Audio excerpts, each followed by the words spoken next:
Hello, my friends. Here we are for another round of hand reviews. My name is Jill, and I play poker in virtual reality with fake money because I'm learning it. But I find it's very interesting, and making these videos has made me think about my game so much more, and this is so much fun. So in this video, I'm talking about a time that I was on the equivalent of high stakes, and I'll kind of have something later in the video that tells you how I determined that. I also have a video that's linked in the description that kind of talks about a number of things to do with VR poker that helps you translate your thoughts between real cash games and the crazy amount of money and dollars that show up in virtual poker games. But let's get into the hands. So I'm on a table here, which is the equivalent to a $50 buy-in. So it's kind of like it's NL50, but clearly this is fake money, so there are definitely things get affected by it. So let's dive in. My first hand of the night is Ace Jack of Hearts, and I'm under the gun. Before the flop, I open right away to 4,000. The button folds, the small blind calls, and the big blind calls, and we go three-way to the flop. The flop comes out 5 of spades, 8 of clubs, 8 of diamonds. Not really all that great for me, and I'll be honest, I don't know how to put other people on ranges, aside from the fact that I opened and everybody just followed along behind me. So I decide this is my first hand on a new table, and I've got a good hand, so I'm just going to keep on aggressing. So when the small blind and the big blind check to me, I bet 7,000. The small blind calls, the big blind folds, and we're heads up to a turn. The turn comes in, queen of clubs, does absolutely nothing for me, but I keep on aggressing. The small blind checks to me, so I bet 15,000. Later on in the video, I'll have something that kind of translates it to the to kind of real life dollar amounts, but also check the video in the description for sure. I've got information in there. The small blind deliberates, but he ultimately folds, and I take down a pot of 38,950 right at the beginning, which is a great way to start.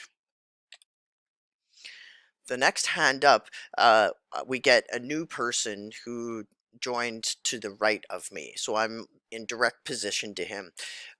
There's been a couple of hands I've folded out on stuff. He didn't see that first hand, and now this is the first hand that we're getting involved together.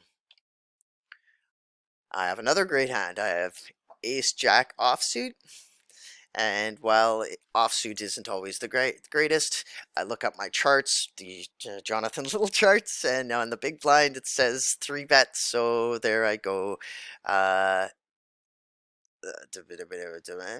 Right, I'm big blind. Yes, everybody limps because this is a very limpy table.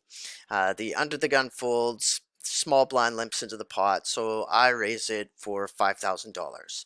So I'm kind of playing on the thing of raise first in or pretty much fold. And thankfully, virtual poker is great for practicing raise first in and raise, against other people raising you, but raise first in because it is very limpy. There's a lot of recreational players because, of course, it's fake money poker. So there's a lot, and people do it for social reasons. So I open for 5,000, and everybody folds. So I took down another pot of $9,500. Here we are on the next hand.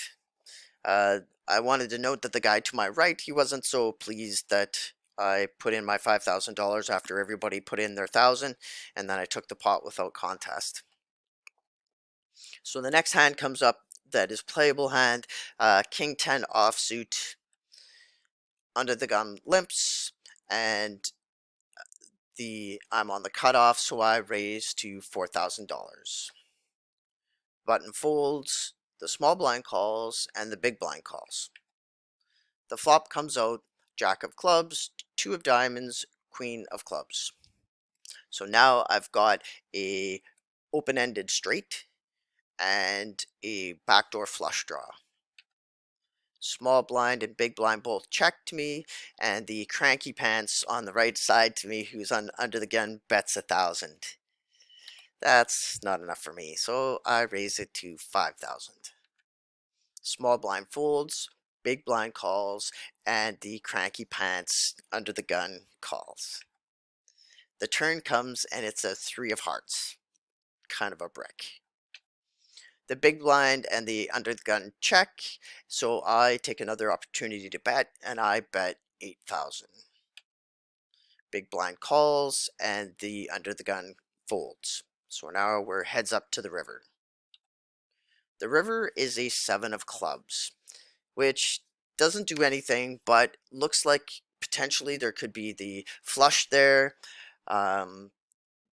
The guy across from me isn't really representing anything, but I'll be honest, I've got a lot to learn in poker, and on the river is one of my weaker spots. So here I actually, the big blind checks, and I bet 35,000, hoping that he'll fold, but he ends up calling.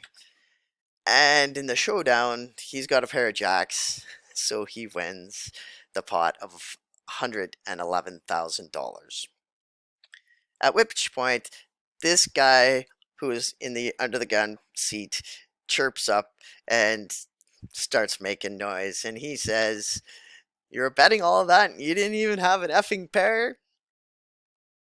I've played with him before. He's entertaining. So I want to take a look at, talk about the whole VR cash versus real cash thing. I kind of worked some things out, and according to the things I figured out, um, $20 of VR cash is like 1 cent of real cash. So when you work things out, even though I lost $111,000 pot and however much money of my stack, because clearly that's not just all of my money, even if it was $111,000, that's just a little bit over $50 lost. Now, clearly you don't want to be doing that regularly, but let's talk about another elephant in the room, which is bankroll. And I've worked out some bankroll management stuff, kind of comparing VR bankrolls to cash buy-in bankrolls. And I'm on the NL50, which means that to have 30 full buy-ins, which is my minimum standard, I have to have at least $2.5 million in my bankroll. And I've got over $2.5 million in my bankroll. So really, if I lose 100,000, it's basically like saying I have $1,500 and I lost $50. You don't want to lose it all the time, but I mean, that's the way it goes. So let's move on to the next hand. Next hand, I am on the small blind, and I get the 9 of spades and jack of diamonds. I'm not really all that familiar with when I should stay in a hand and when I should fold, so I'm looking at pre-flop charts under my headset, and when I look at it, and everybody, under the gun folds, hijack, cutoff, and button all limp in as usual, so there isn't a lot of pressure. It's like, what do I do if I'm in the race for shin situation? I look up the charts and the calls. I look up the charts, and it says to limp in or to call. So I just do that, and the big blind checks. So now we go 1, 2, 3, 4, 5 ways to a flop. And the flop isn't really the greatest, but it isn't terrible. So it's got the 7 of diamonds, 5 of diamonds, 6 of hearts. Now, clearly, it's got straight written all over it, but also got a backdoor flush draw, and I've got a gut shot. I don't like gut shots, but I got a gut shot.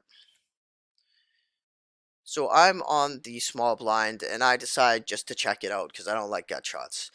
Big blind folds, hijack, cutoff, and button all check it out, and we get to see another card for free.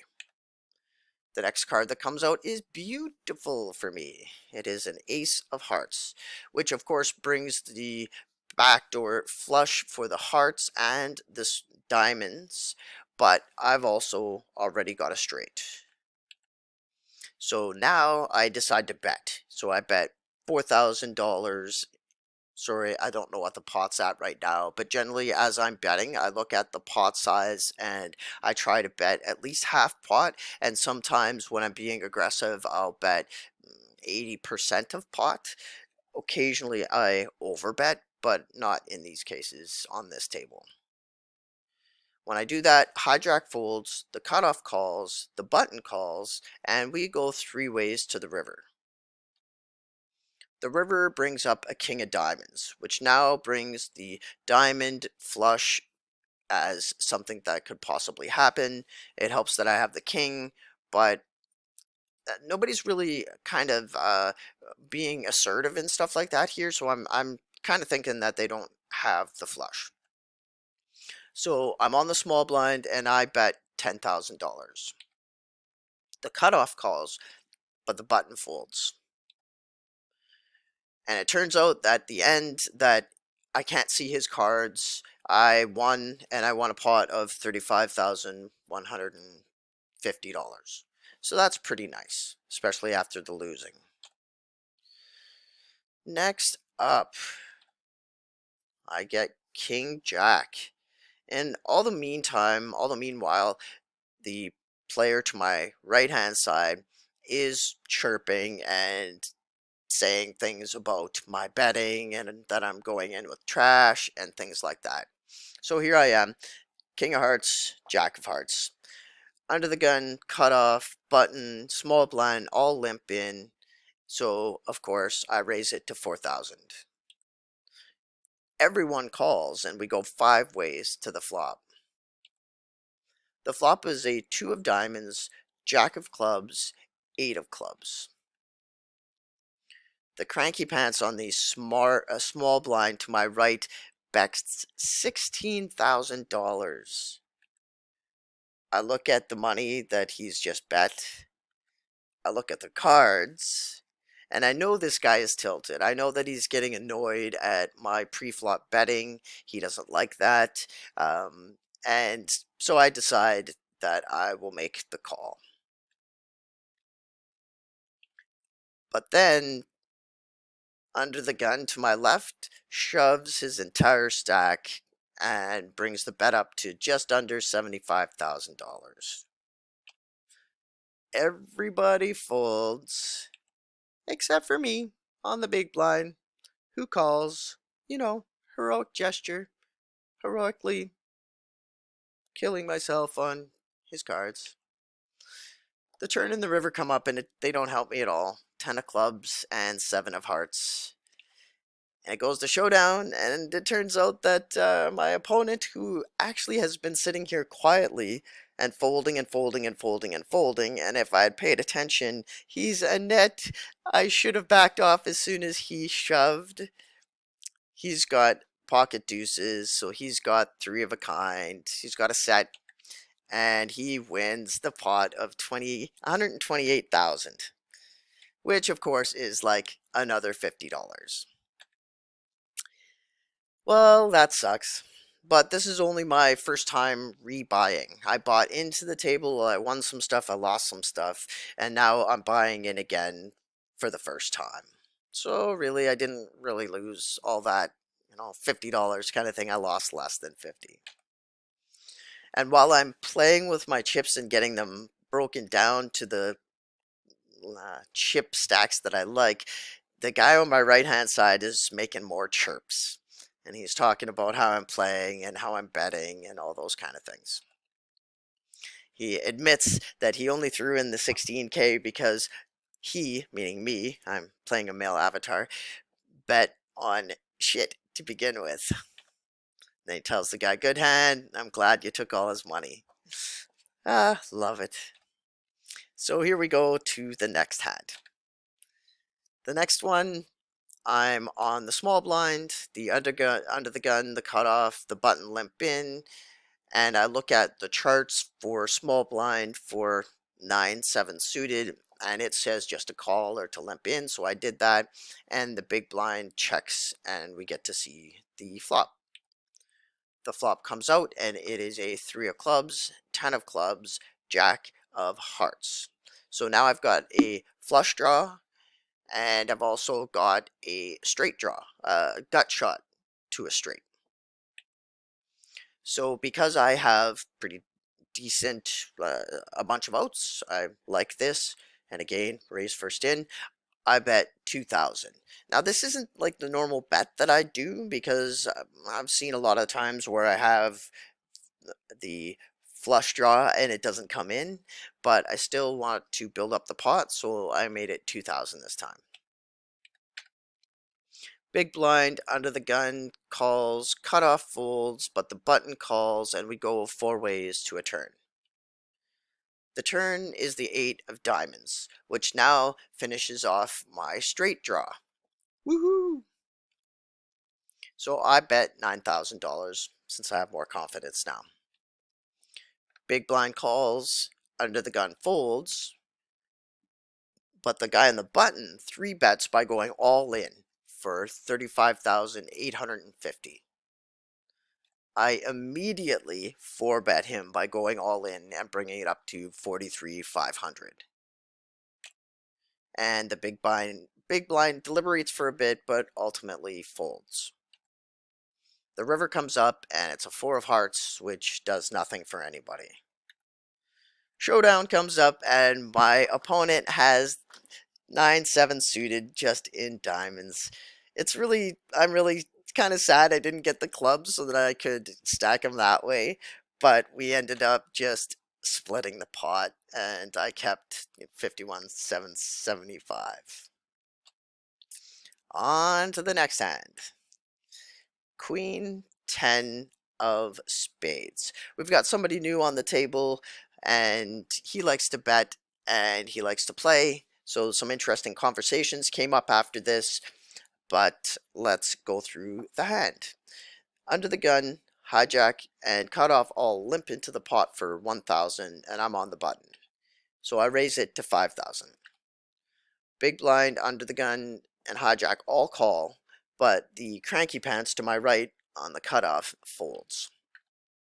The flop comes up 2 of spades, 4 of clubs, 3 of hearts.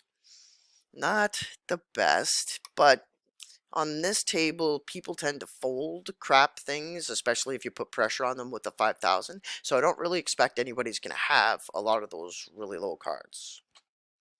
So big blind checks and under the gun raises to 5,000. Kind of unexpected.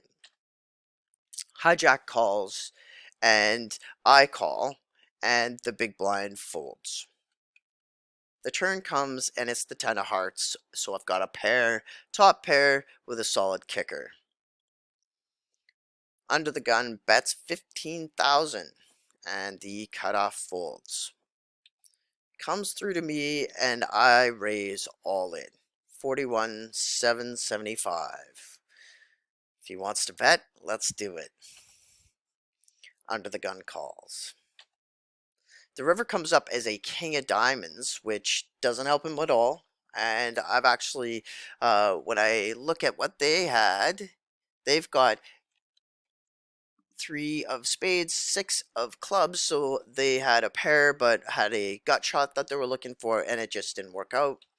So I won the pot of $114,048. And this is pretty much the end of my play for that night. I play a little bit more, have a few more pots, and I get to a point where I almost recover all of the money that I started with at the beginning of the night. I think I was down maybe 30 or 40K, which then even if I'm down 100K, that's only $50. So the 30 or 40K is more like in the $20 range of being down, which isn't too bad. So it was a pretty good night, and I actually then went on to another table and played socially with one of my friends and had some fun there. But this was a great opportunity to play and really have a good chance to practice my raise first in while also dealing with a chirpy guy on my right who was trying to get me off my game. I hope you enjoyed. Please leave comments and like and subscribe. Take care. Bye-bye.